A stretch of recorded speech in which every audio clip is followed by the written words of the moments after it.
This episode is brought to you by the Regional Air Quality Council. This summer, go wild for Front Range air quality. When you're parked in parking lots, at the trailhead, or when picking someone up, turn off your car and don't idle with the AC on to help reduce ground level ozone.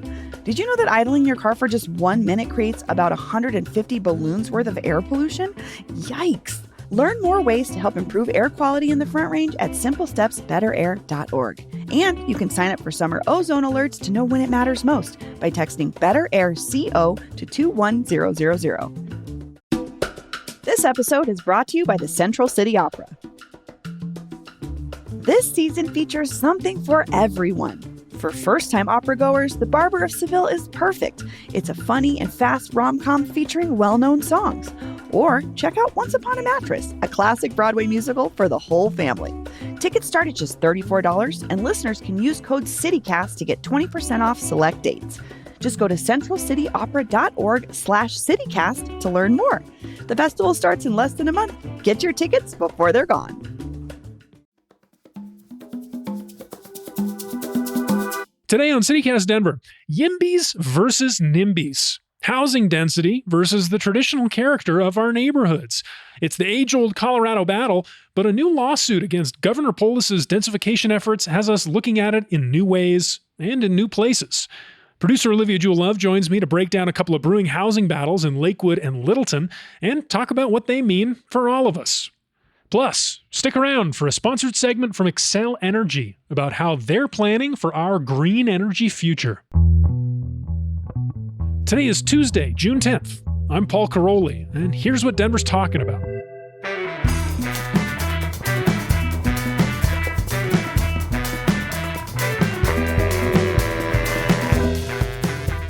Olivia Jewell-Love, hey. Hey, Paul Caroli. Thanks for being here. No Bree today, just you and me, talking Just about us. the suburbs. Hell yeah. I guess we're taking a little bit of a step back from the daily news here in Denver because we get requests from time to time from our listeners. Hey, take a look at the suburbs. What's happening in the suburbs? Interesting stuff.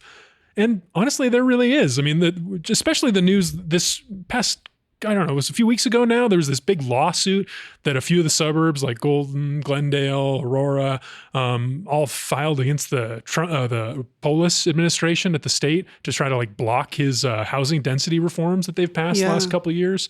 So, I mean, obviously that's a big story that we follow all the time. Housing density, NIMBYs, YIMBYs, who can build where? What does Colorado want?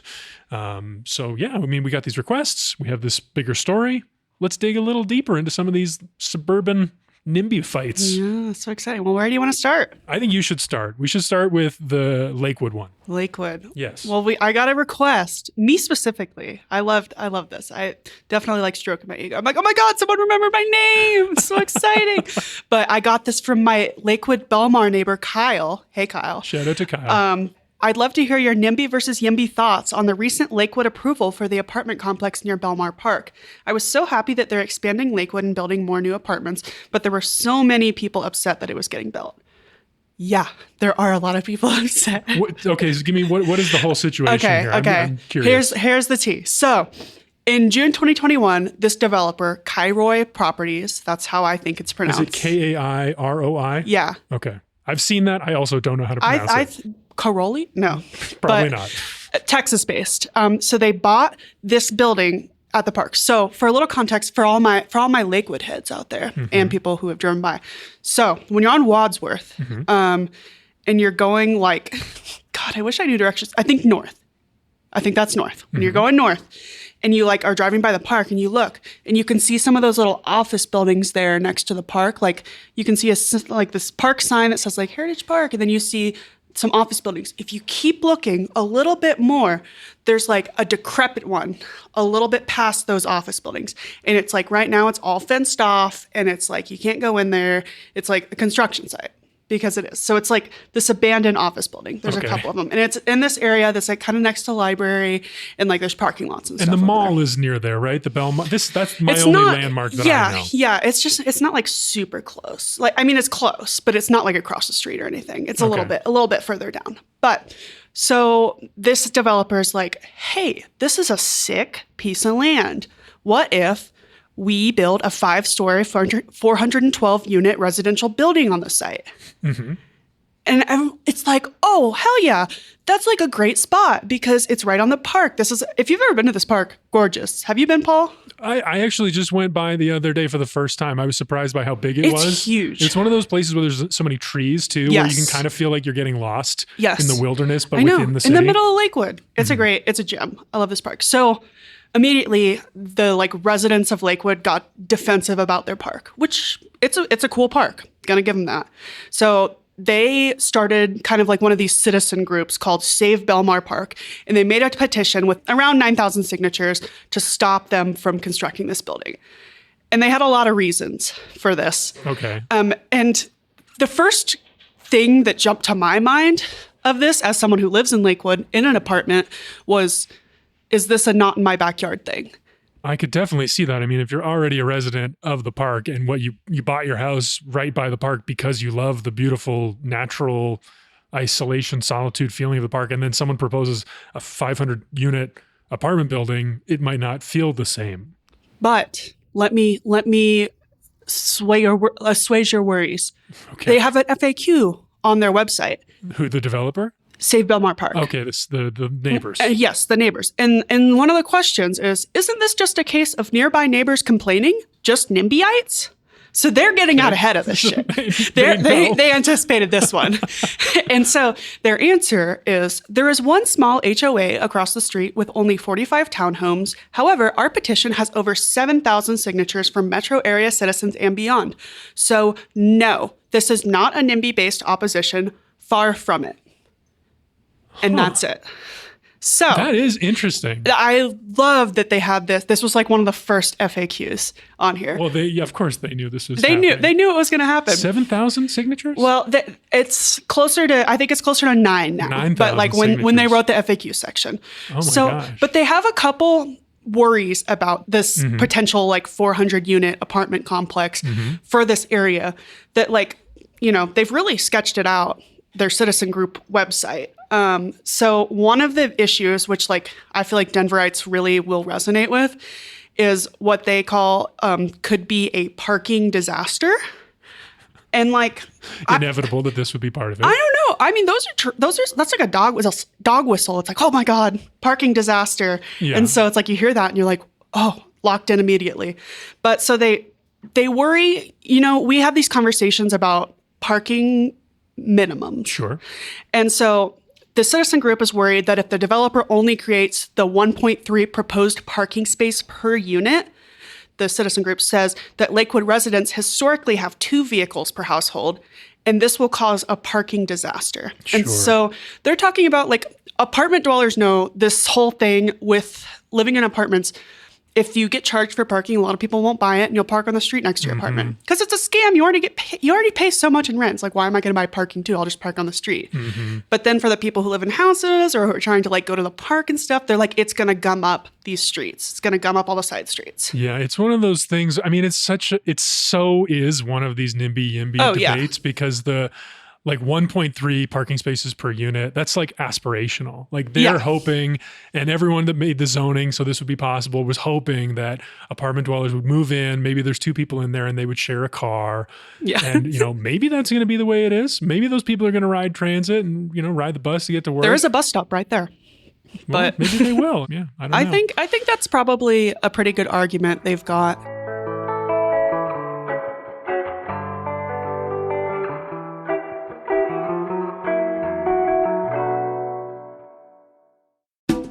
This episode is brought to you by MultiPass.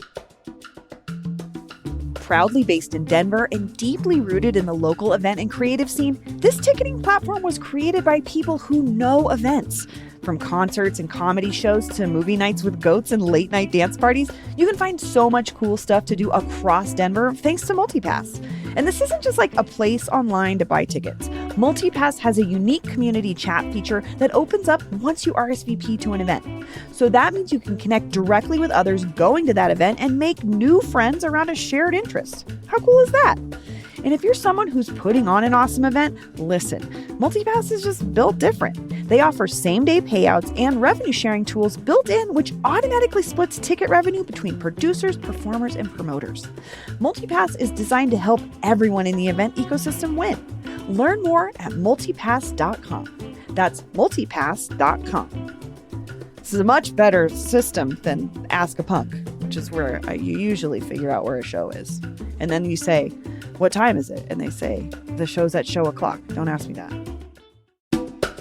This episode is brought to you by the Edgewater Music Festival. Hey, music lovers. The 28th Annual Edgewater Music Festival is happening Saturday, June 21st at Citizens Park in Edgewater from 2 p.m. to 10 p.m. Picture this. 2 stages, local bands, and loads of barbecue, beer, wine, and great blues, funk, and rock and roll. For just $10, you can hang out all day and enjoy bands for 8 hours, including Maybe Fern, Wildlove Tigress, the Duke Street Kings, Roots and Rhythm Band, and Hand Turkey. Want to go big? For $100, you can get a VIP pass for free food, free wine, free beer, and covered seating. Did you hear me, fellow Gen Xers? Covered seating. You can sit down for 8 hours. I feel like that's what we look for now in concerts. This year, Edgewater Music Festival president and founder Ranger Miller is raffling off a 2010 Harley Davidson. Get 10 raffle tickets for just $50 at bluesandbarbecue.com. Proceeds benefit Habitat for Humanity of Metro Denver and other affordable housing projects. Check out bluesandbarbecue.com for all the deets. That's bluesandbbq.com for more details. This episode is brought to you by Denver Health. Connect with a trusted provider wherever you are in Colorado, right from your home, car, or office. Whether it's a cold, a minor injury, infection, or even a rash, Denver Health's virtual urgent care gets you the help you need. Rated 4.7 stars by over 100 patients on Google, it's a reliable way to feel better sooner. From your campsite. That's something Colorado people do. What if you get a bug bite in the woods? Virtual urgent care. It'd totally help you. You would know if you need to hustle your butt back to the city or if you can keep on your camping trip. I'm just thinking about people in Colorado doing Colorado things that I enjoy watching other people do, like camping. Denver Health is here for life's journey. Ready to make an appointment? Just head to denverhealth.org/virtual today. Most major insurance plans are accepted. Need care fast? Denver Health has you covered with virtual urgent care. I think their biggest thing is the environmental aspect. Because it's near a park? Yes. So for clarification, this is not in the park. This is right next to the park. And so one of the arguments, so they're worried about the construction in this big building disrupting ecosystems and stuff of this park. And one of my favorite arguments they have on their website is that the building, the 5-story building, is going to be too tall, and so it's going to cast a shadow over the lake. So there's a lake in Belmont Park. And so they say it's going to cast a shadow on the lake, which in turn will reduce algae growth. And then that will in turn diminish the frog population, which will then increase mosquito populations because frogs aren't eating them. And then Lakewood apparently does not spray for mosquitoes. So then they say this developer, Kairoy, will be responsible for the spread of West Nile virus. Whoa. Biologists, please call in. Let us know your take on if a shadow of a building over a lake would help spread West Nile in Denver. I mean, that's not going to look good for them. But, I think for me, I'm just looking at the history in Lakewood tell me about with housing density. So in 2019, Lakewood instituted a growth cap to control housing density. So it limited residential growth to no more than 1% per year by implementing a permit allocation system for new dwelling units and by requiring city council approval of allocations for projects of 40 or more units.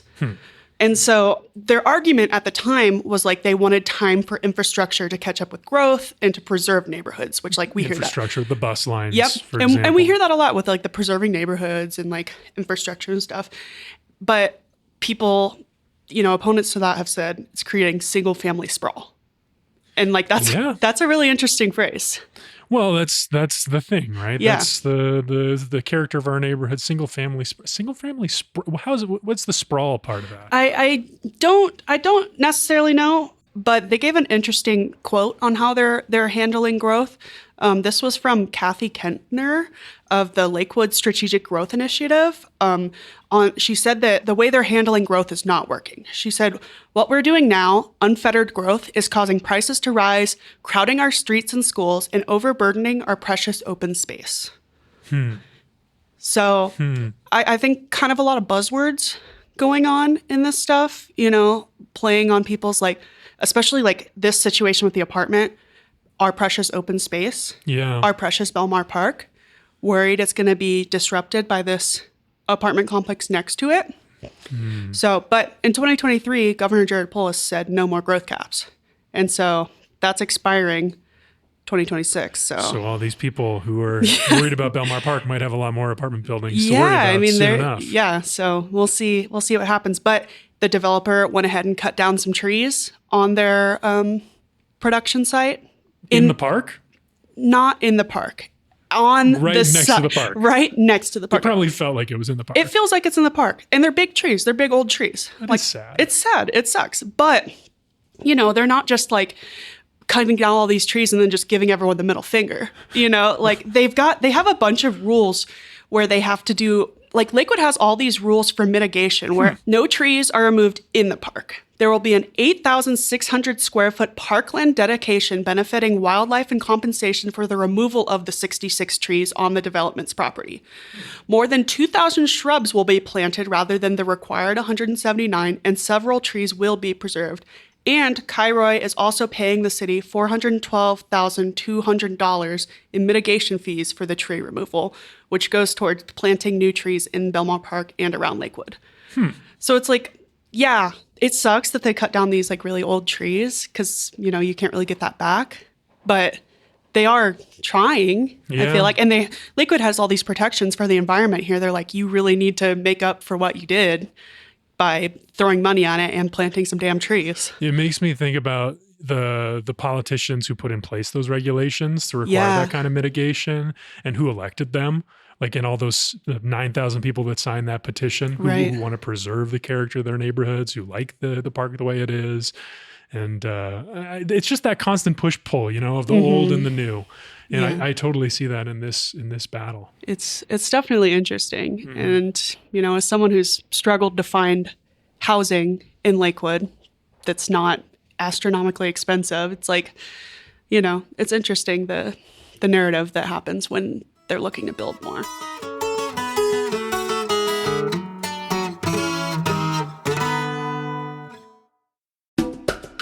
This episode is brought to you by Cozy Earth. So when I met my husband a million years ago, he was a grown man, but like many a grown man, his living conditions were questionable. He's a real DIY guy, a do-it-yourselfer, a guy in a band type. So when I first went to his bachelor pad that he was basically squatting in for $100 a month, I saw his bed, which was a mattress, on the floor with a sleeping bag as a blanket. And I married him anyway. So fast forward to today. We're married and we have a wonderful kid, and that single guy on a mattress on the floor of a rundown house is now my stellar husband and an amazing dad, a true king. And that's why he deserves the best bedding adulthood can provide. So this Father's Day, I'm treating him with these awesome sheets from Cozy Earth.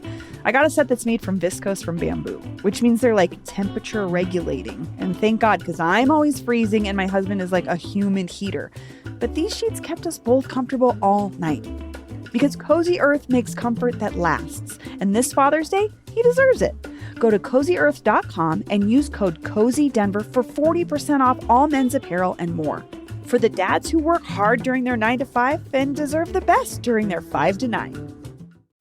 This episode is sponsored by Friskies, who would like to tell your cats hi. Now, if that didn't get your cat's attention, there is one thing that always does the trick. Just pour some Friskies crunchy food in the bowl and you'll hear those paws come running. Works every time. With so many Friskies choices, you can always bring your cats running from their secret napping spots. There's always more to explore. See for yourself at friskies.com or visit your local store. Well, should we talk about Littleton? Yeah, let's talk about Littleton. So Littleton we're discussing because listener Caitlin W. wrote to us recently and said, "Hello, CityCast Denver. I'm not sure how often you cover stories happening in the broader metro area, but there is an interesting YIMBY versus NIMBY rumble happening in Littleton, which I thought was topical considering the recent coverage of housing issues in the metro area and the recent bill signed by Governor Polis to allow for ADUs. So thanks for writing in, Caitlin. Caitlin detailed some of the stuff that's been going on, but I did some research as well, and I think I can sum it up for you. Yeah, give it to me. We've talked about this actually a couple of times recently, but the story is Littleton's planning board over the last 2 years or so has been working on the missing middle housing. Okay. So that type of housing that's like not quite a big single family home, but not quite a tiny studio apartment, like duplexes, triplexes, those sorts of things. The exact same thing that we know that the Denver Planning Board is working on and is going to start doing a little roadshow on this summer. So Littleton's planning board revealed a proposed ordinance at the very end of last year. This came as a shock to many Littletonians. Is that what they're called? Littletonians? Yeah. I don't know. Little Toners? The Little Tones? That's my barbershop quartet. That's great. So this ordinance, it went before city council in December and in January a couple of times. And the people of Littleton just showed up in droves. There were overflowing meetings of people. And you can find pictures of this. KDVR reported on this extensively. They've been really on this suburb stuff. The suburbs housing stuff? Yeah, they've been a great source for me too. But I think to sum it up, was this quote from a resident named Chip Block, another great name. Awesome name. But Chip Block said, "It was kind of sprung on us over the holidays, and we're just here to be heard and make sure that everything is well thought out, because I think there's a lot of ramifications for this wide sweeping legislation with densities, traffic, parking, on. Anyway, so out of these meetings, city council ended up indefinitely postponing this ordinance because they just felt like, whoa, this is overwhelming. We can't deal with all these people who are so upset about this. And out of that response, a group formed called Rooted in Littleton. So this, I think, would be the equivalent of the Save Belmar Park people. Rooted in Littleton, all volunteers, despite the allegations from anonymous commenters online. Lots of angry comments about, these people are, super wealthy landowners paying for blah, blah, blah, consultants. There's so much like angry crap on Nextdoor and on Facebook. I'm sure it's the same in Lakewood. But people are kind of losing their minds over this. I spoke with a gentleman named Joe Whitney of the Rooted in Littleton group. He said why he personally felt passionately enough to get involved is because apparently this planning board had identified a few specific lots, like 60 lots, and I'm quoting from Joe, as the most developable in Littleton, like the best prospects for making a duplex or a triplex. And he said he lives in one of those lots. So for me and my neighbors, we thought it would mean a long line of developers trying to buy my house. So he felt personally targeted by this zoning ordinance proposal change. And now he's like the main spokesperson for this Rooted in Littleton. I could see that militarizing someone. Yeah, I think it would be uncomfortable. Although I also could think if I'm Joe, maybe I start playing these people off each other. Yeah, I'm going to get a really good price and then I'm going to go live in the mountains. I mean, it really speaks to how much people love Littleton. Yes. And everybody loves Littleton for a slightly different reason. Some people love the suburban single family home feel of Littleton, and then other people who I talked to who are part of this, the main opposition group we'll talk about in a minute, Vibrant Littleton, more of a YIMBY group. I talked to a gentleman named Spencer Hanks who's from Greeley, went to CSU in Fort Collins, and he moved to Littleton because he loved the small town feel. Yeah, it does kind of have that. Yeah, he was talking a lot about that Main Street, that walkable Main Street where there's that new Little Man ice cream. Yeah, it's nice. I do like going down there. It is nice. It's nice. So anyway, this group of activists, I'll now call them, Rooted in Littleton, they said after this city council meetings that they were accused of being a vocal minority, which I think is another common feature of these battles. Right. Who can show up to the city council meetings? Who's able to do that? It's the people who have maybe a little disproportionate power. They show up, they have the time, they're angry, they make their voices heard. So their first move as a group was to commission a survey. They paid a group called Magellan Strategies to survey all of Littleton about missing middle housing to see how the people of Littleton would feel. Because they were like, Are we a vocal minority? Maybe we are. We just want what Littleton wants. We want to be represented accurately. This is what he told me. And the survey found 54% of respondents were against higher density. Wow. So maybe not a huge majority, but a small majority. Yeah. Who were perhaps opposed to missing middle housing or these kinds of changes. And they said 76%, according to the survey, believed that any changes affecting more than 10% of the city should be decided by a public vote. Huh. Which totally touches on this bigger theme of like, if Polis is trying to do density changes from the state level, and these people who live in Littleton are like, we all don't want this. Yeah. Please don't force this on us. I can see where the tension is coming. Oh, for sure. Yeah. So this is where it gets interesting because the mayor is like fully behind the missing middle housing proposal. Right, His name is Kyle Schlachter. And so he's been like trying to push this forward. The Rooted in Littleton people are like, no, clearly we have a majority. Everyone we talked to who felt like they didn't have a chance to weigh in on this, they're all like coming out and supporting us. And they're now circulating a petition to make their own ordinance. They want to put on the November ballot. Wow. They want to get people to vote on an ordinance that would lock in Littleton's zoning as it was in January of 2025.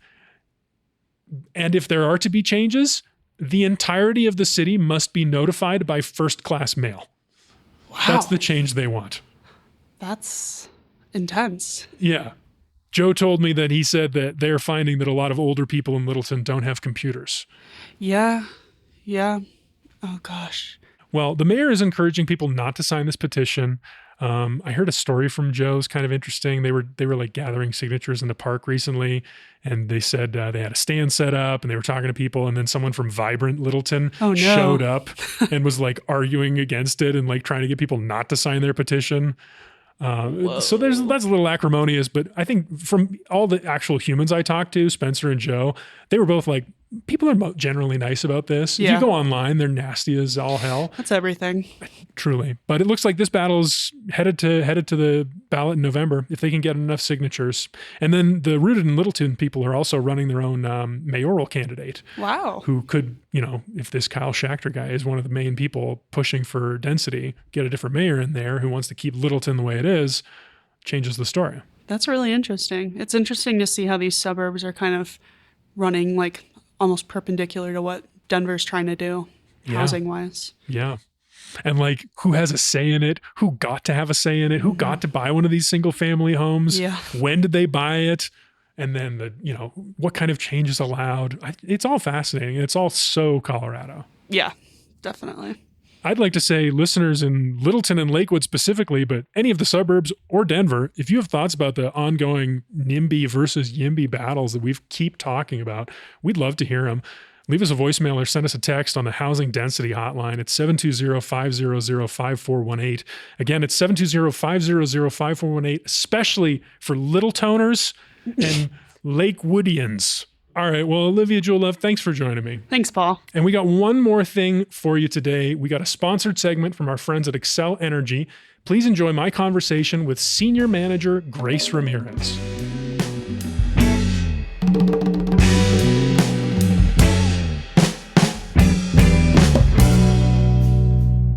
I'm Paul Caroli, and I'm here with Grace Lopez Ramirez, Senior Manager for Community and Local Government Affairs for Xcel Energy. Hi, Grace. Hi, how are you, Paul? I'm great. Thanks for joining me. So, Grace, here's the thing. Denver is a fast-growing city, and it's also a very green city. I know a lot of people in my life who are buying EVs or heat pumps or electric appliances. I bet this is a big project for Xcel too, because you all have to provide that power. How is Xcel preparing the grid for all these new demands? Well, it is an exciting time, definitely. As a born and raised Denverite, I have seen the city grow and evolve and really just multiply, right? We've grown so much in the last 20 years. We're facing that growth in a couple of different ways. One, we've been partnering with the City and County of Denver's Climate Office, CASR, who you may have heard of, since 2018, on a work plan to make sure that we are coordinating on rebates and we're coordinating on training for HVAC professionals and all the different ways that we can help meet that new energy transition. How we're preparing for the grid changes is really coordination again.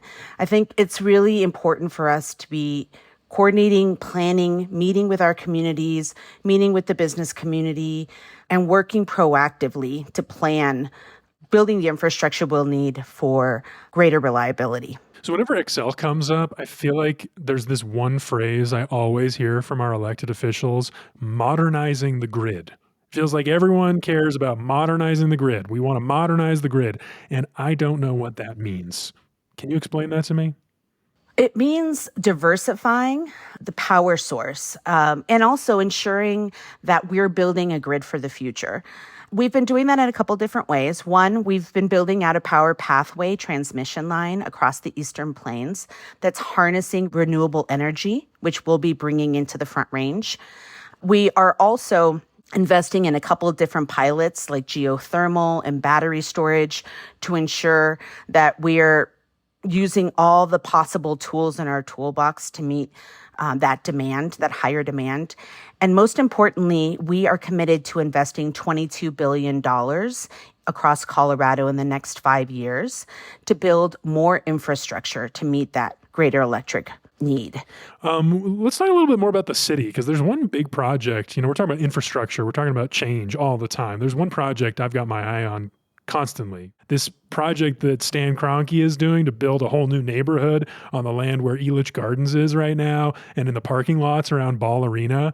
I know in the conversations before City Council approved it, there was some talk about how the neighborhood would be powered. But from Excel's perspective, what does that project represent to you all? I assume it's a big challenge. It is a big challenge, but it means a lot of planning. We've been working with Kroenke and their consultants for a number of years. We have a standing meeting to make sure that we're planning accordingly.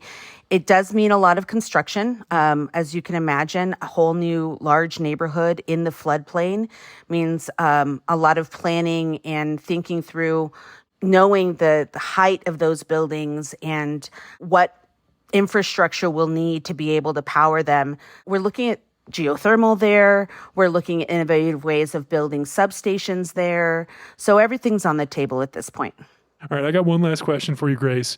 Xcel Energy, it's been powering Denver for more than 150 years. I think a lot of people think of Xcel as a neighbor.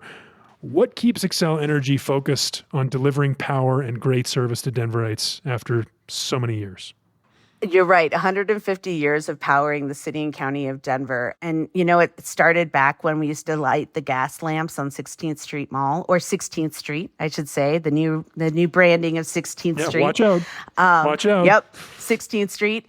It goes from that to our commitment every single day to our customers. I'm proud to do a lot of community engagement in my role. I grew up in Southeast Denver. I love my city. I love my 78 neighborhoods. I love that my job takes, public service as a priority in the work that we do every day to deliver clean, reliable power to our customers. And we're out there. This summer, we're going to be somewhere every single Saturday, pretty much. We have a program called the Red Truck. It's Resources, Education, Delivered. So it's an acronym, RED, where we bring our customer care experts out into neighborhoods. The idea of the Red Truck was to meet our neighbors where they are and to come with experts that can sign them up to different programs, whether that be wet energy efficiency programs. We have a number of those that we do on our own, aside from the partnership we have with the city and county of Denver. We also sign folks up for potentially they might need some help with bill assistance. All of that can be done on site through the Red Truck program. Oh, I love that, Grace. It sounds like you're in for a fun summer. I am. I'm looking forward to it, friend. And I'll definitely get a tan with so many outdoor events, for sure. Well, Grace, thanks for being here. I appreciate you. Thank you so much, Paul. Again, you can check out xlenergy.com to learn more. That's xlenergy.com. We'll have the link in the show notes, so it's just a click away. Thanks for listening. That's all for today here on CityCast Denver. If you enjoyed the show, why not take a minute to tell a frog biologist about us? Rate the show wherever you get your podcasts, and subscribe to our morning newsletter and learn more about us at denver.citycast.fm. We'll be back tomorrow morning with more news from around the city. See you then.